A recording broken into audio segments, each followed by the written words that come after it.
A ver, el sistema nervioso es una red de comunicación alucinante, súper compleja. Pero la pregunta del millón es, ¿cómo es posible que una señal viaje, digamos, desde la médula espinal hasta la punta del dedo gordo del pie sin desaparecer por el camino? Pues bueno, aquí es justo donde la biología se pone las pilas, y nunca mejor dicho, porque se vuelve eléctrica.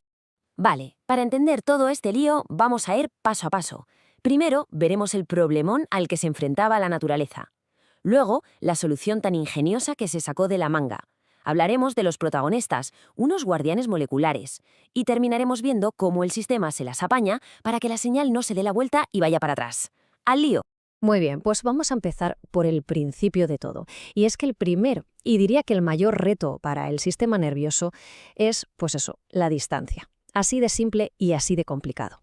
Pensemos, por ejemplo, en una neurona motora. Su centro de operaciones está en la médula espinal, pero el axón, que es como el cable que lleva el mensaje, tiene que viajar a veces más de 1 metro para llegar, por ejemplo, a un músculo del pie. A ver, si esa señal fuera una simple corriente eléctrica, como la de un cable mal aislado, ¿qué pasaría? Pues que se iría perdiendo, se debilitaría y ¡puf!, se desvanecería mucho antes de llegar a su destino. Claro, a esto los científicos lo llaman conducción pasiva. La señal básicamente se va apagando poquito a poco exponencialmente a medida que avanza. ¿Por qué? Porque la membrana de la neurona no es un aislante perfecto, ni mucho menos. Es justo como decíamos, como si ese cable tan largo estuviera lleno de agujeritos por donde se escapa la electricidad. Así que estaba clarísimo que la naturaleza necesitaba una solución mucho más ingeniosa para este problema. Y aquí entra en juego la solución, el potencial de acción. Esto ya no es una señal que se va apagando, que va, es una señal que se va como recargando, se va regenerando a sí misma todo el rato, a lo largo de todo el camino. Así mantiene su fuerza intacta, desde el principio hasta el mismísimo final. Fijaos bien porque aquí se ve la diferencia de una forma brutal. A la izquierda, la respuesta pasiva, la de antes, es gradual. Si el estímulo es flojito, la respuesta es flojita. Si es más fuerte, la respuesta es más fuerte. Pero siempre se va apagando. Ahora mirad a la derecha. Esto es otra historia. Es el potencial de acción.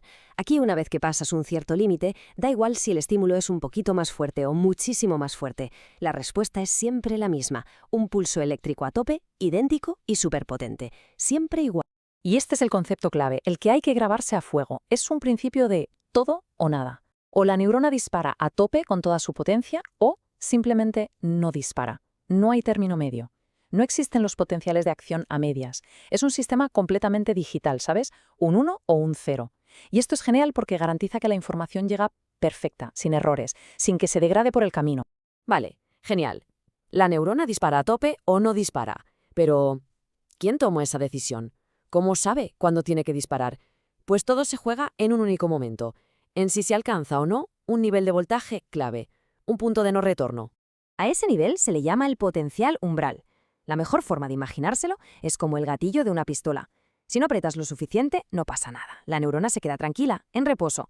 Pero, en el momento en que un estímulo la empuja un poquito, solo un poquito por encima de ese umbral, ¡boom!, se desata una reacción en cadena que ya no hay quien la pare. Y lo que está pasando justo en ese punto, en el umbral, es una auténtica batalla. Una batalla de corrientes eléctricas, de iones. Si nos quedamos por debajo del umbral, ganan las corrientes que, digamos, enfrían la situación, las que hacen el interior de la célula más negativo. Pero si se supera ese umbral, ¡zas!, se abren de par en par unas compuertas y entra una avalancha de iones de sodio. Y claro, esa entrada masiva de carga positiva es la chispa que enciende toda la mecha del potencial de acción. Pero claro, estas compuertas no se abren solas. ¿Quién las controla? Pues aquí entran los verdaderos protagonistas de la historia. Unas proteínas muy especiales que están en la membrana de la neurona, actuando como guardianes moleculares. Por un lado tenemos al acelerador. Este es el canal de sodio que depende del voltaje. Es súper sensible a cualquier cambio. En cuanto la membrana llega al umbral, se abre a la velocidad del rayo y permite que entre a toda pastilla esa avalancha de sodio que vimos antes. Pero ojo, tiene un truco. Al cabo de nada, de una fracción de segundo, ¡pum!, se cierra y se inactiva el solid. Y por otro lado, tenemos al freno. Este es el canal de potasio. También se activa por el voltaje, pero es más perezoso. Reacciona mucho más lento. Cuando por fin se decide abrirse, lo que hace es dejar que salgan iones de potasio de la célula. Y esto ayuda a que todo vuelva a la normalidad, a que el voltaje vuelva a ser negativo. Y una diferencia clave, este no se inactiva como el de sodio. Este es más de ir a su ritmo. Vale, pues ahora que ya conocemos a los dos protagonistas, el acelerador y el freno, vamos a ver cómo se coordinan para montar esta onda eléctrica tan espectacular. Es como una coreografía perfecta en 4 pasos. A ver, todo empieza con la chispa, un estímulo que empuja la membrana hasta el umbral. Paso 1. Acto seguido, fase ascendente. Los canales de sodio, el acelerador, se abren de golpe y el interior de la célula se llena, se inunda de carga positiva. El voltaje se dispara.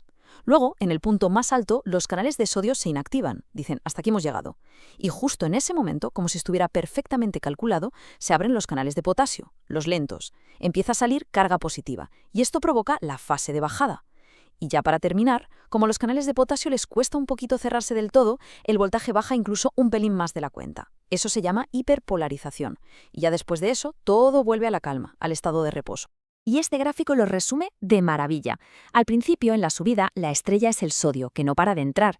En el pico, el sodio se calla y el potasio empieza a tomar el relevo saliendo de la célula. Y ya en la fase final, en la bajada, el que mando es el potasio, que sigue saliendo hasta que todo se calma. Es de verdad una coreografía molecular que está sincronizada al milisegundo. Vale, hemos visto cómo la señal consigue llegar lejos sin apagarse. Problema resuelto. Pero queda una pregunta súper importante. ¿Cómo se las apaña el sistema para que la señal vaya siempre hacia adelante y no empiece a propagarse hacia atrás como una onda en un estanque? Pues la clave de todo esto tiene un nombre, el periodo refractario. No es más que un brevísimo tiempo de descanso, de recuperación, justo después de un disparo. Durante ese ratito, esa parte de la neurona está como agotada y no puede volver a disparar, por mucho que la estimulen. Y este periodo de descanso tiene a su vez 2 partes. Primero, el periodo refractario absoluto. Aquí es imposible, pero imposible de verdad, que haya otro disparo. ¿Por qué? Porque los canales de sodio, los aceleradores, están bloqueados, inactivados. Es como si la puerta tuviera el cerrojo echado por dentro. Y luego viene el periodo refractario relativo. Aquí sí se podría disparar, pero haría falta un estímulo muchísimo más fuerte de lo normal. La razón, que todavía hay muchos canales de potasio, los frenos, abiertos y están luchando en contra de que el voltaje suba.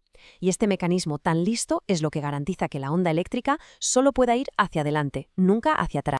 Y todo esto nos lleva a una última reflexión que es bastante alucinante si lo piensas. Acabamos de ver que las neuronas se comunican con un lenguaje digital de unos y ceros, de todo o nada.